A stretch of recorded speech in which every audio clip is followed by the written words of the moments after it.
দুয়ারে সরকার আর পাড়ায় সমাধানের কথা বলেছিলেন রাজ্যের মুখ্যমন্ত্রী মমতা বন্দ্যোপাধ্যায়, কিন্তু তার আমলে 2011 সাল থেকে 2025 সাল দুয়ারে মৃত্যু আর পাড়ায় গুলি, খুন দেখতে পাচ্ছি। ভর সন্ধ্যায় খুন, ছুরি মেরে তৃণমূল কর্মীকে খুন মুর্শিদাবাদের বহরমপুরে জোর চাঞ্চল্য। কংগ্রেসের দিকে অভিযোগের আঙুল পরিবারে, তৃণমূলের গোষ্ঠী কোন্দলে খুন বলে দাবি কংগ্রেস ও বিজেপি। দেখুন,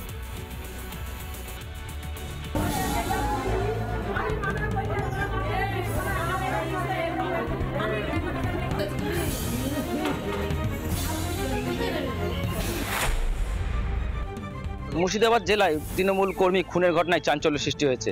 গতকাল রাত্রিবেলায় কুমড়োদহ ঘাট এলাকায় নিজের বাড়ির সামনে দাঁড়িয়েছিলেন হায়াতুল্লাহ শেখ এবং চারজন দুষ্কৃতী তার সাথে প্রথমে বচসা বাঁধে এবং পরবর্তীকালে তাকে ছুরিকাহত করে। নিহত হায়াতুল্লাহ শেখ এলাকার সক্রিয় তৃণমূল কর্মী। তার উপরে হামলা এবং খুনের পিছনে রাজনীতি দেখছে পরিবার।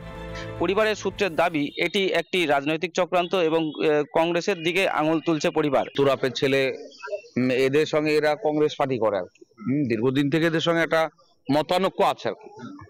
তো যা হোক, ওখানে রাত্রে ও ছিল, এরা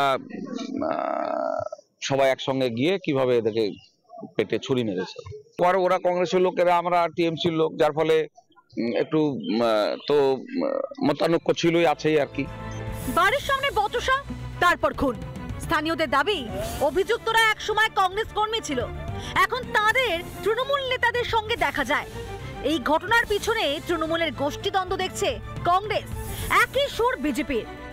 আজুদ্দিন সাহেব নিজেই জানে যে কাদেরকে তৈরি করেছে, তাদের মধ্যে এটা ভাগবাটোয়ার গন্ডগোল। অনেক শ্যালক তো, প্রাক্তন একটা শ্যালকের গোষ্ঠী আছে, বর্তমান যিনি মানে মার্ডার হয়েছেন তিনি একটা গোষ্ঠীতে, তিনিও শ্যালক। ফলে জামাইবাবুকে নিয়ে দুই পক্ষে টানাটানি ফলে এখানে অন্যকে দোষ দিয়ে কি লাভ আছে? চুরি, দুর্নীতি, এটা কে কখন কিভাবে লুট করবে সেই প্রতিযোগিতা চলছে।